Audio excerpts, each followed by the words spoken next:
கை என்றே செங்காந்தள் மலரை நீ சொன்னால் நான் நம்பவோ?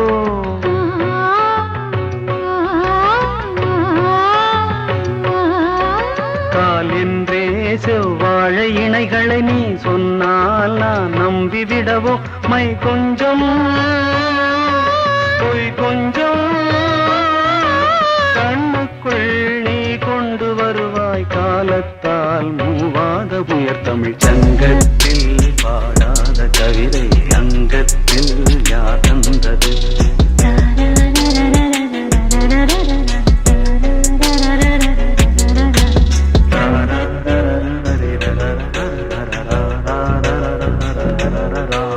சங்கத்தில் பாடாத கவிதை அங்கத்தில் யார் தந்தது?